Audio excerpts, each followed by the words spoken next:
गोरखनाथ, अलख निरंजन। जय गुरु गोरखनाथ। आए बाबा बैठी। ए बच्चा, बोली बाबा। यह गरीब दुखिया के काहे मारत हवा, सतावत हवा? का करी बाबा, ये हमार मेड़वे काट ले। ढेर अहंकार और ढेर लालच से ये दुनिया में नाश ही भयल हो, केहू के उद्धार नहीं भयल। तो का करी बतावा? सुना सुनावा। बाहर लागी दुनिया, बाहर लागी दुनिया, मिट्टी अहंकार तबा हार लागी दुनिया।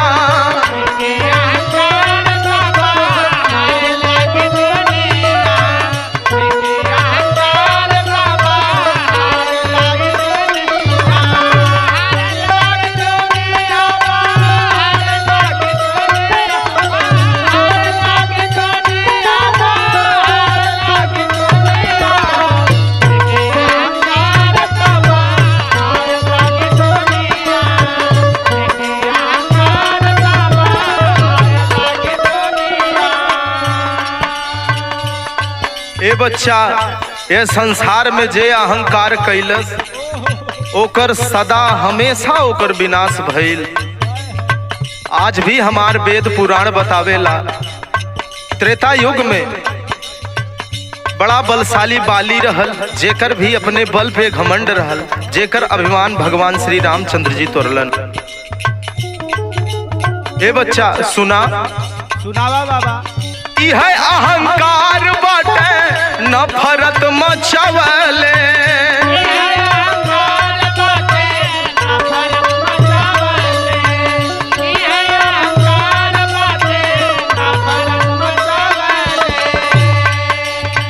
भाई से भाई के, भाई से भाई के दुश्मन बनवाले।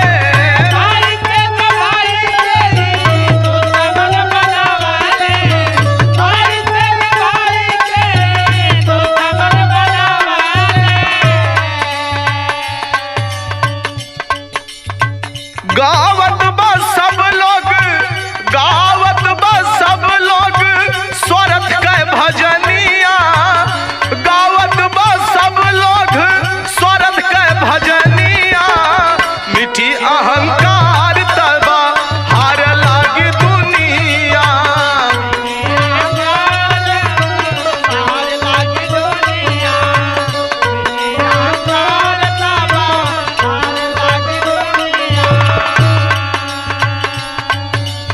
ए बच्चा, का हो बाबा? इस संसार आवागमन के स्थान बा, अच्छा। यही लिए बतावल गईल हाँ बाबा।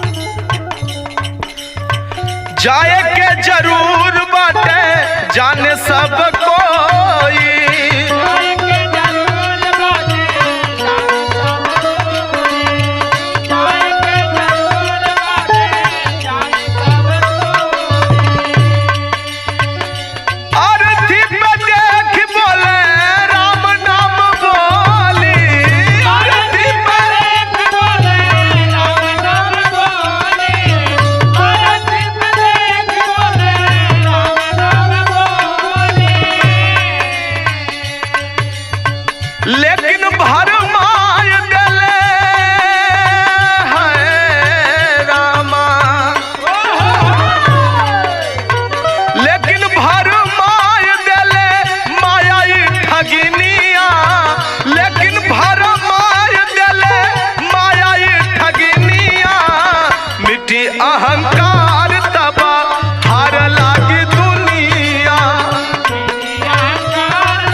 बच्चा, बोली बाबा।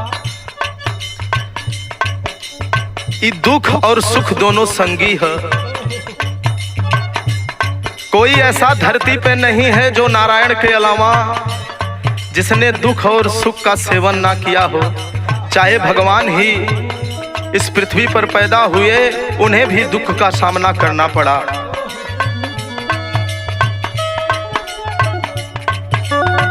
दुखवा के कारण गिरे, दुखवा के कारण गिरे अखिया से पानी।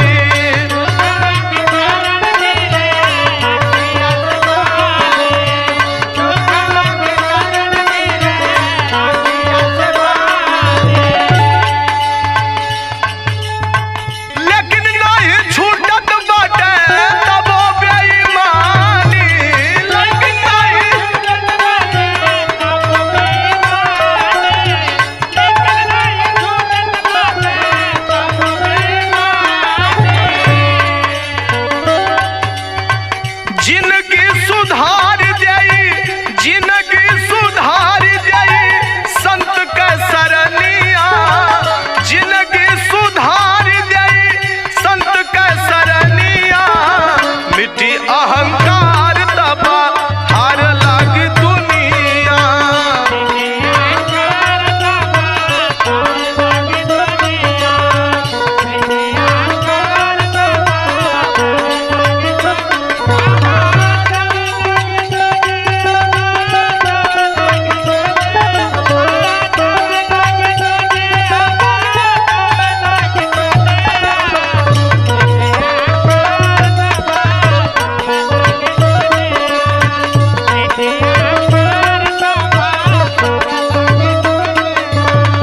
संत का हृदय चाहिए लैनू बाबा ऐसन।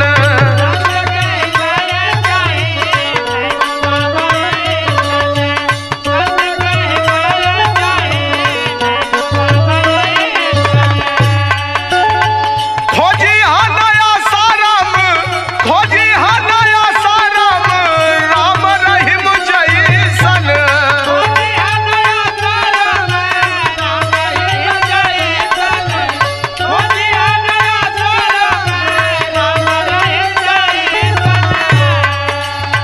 ना तो भटकाय दी है, ना तो भटकाय दी है तोहरो चलनिया।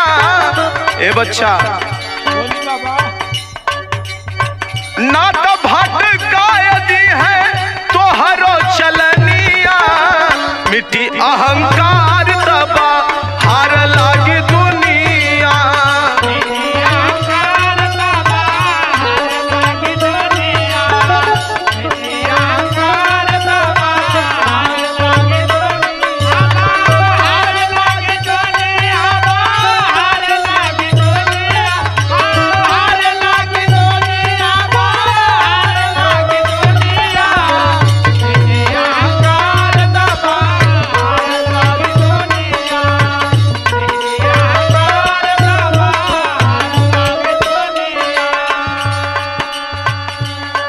गुरु के भजन करा, उस परम पिता परमेश्वर के भजन करा।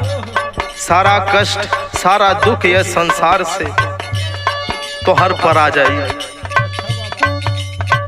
कभी संतोष दोष, कभी संतोष दोष मनवा से जाई।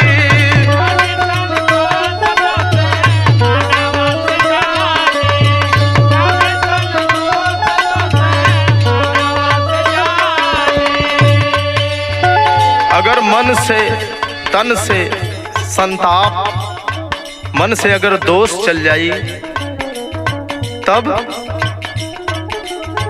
सहज में जई है तो से, सहज में जई है तो से भगवान भेटाई। सहज में जई है तो से भगवान भेटाई, सहज में जई है तो से भगवान भेटाई। गाँव विजय बालचंद गुरु के रगनिया। गाँव विजय बाल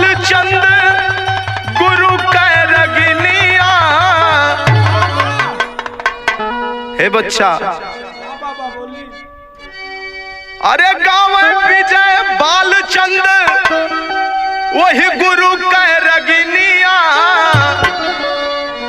और मिट्टी अहंकार तब हार लाग दुनिया।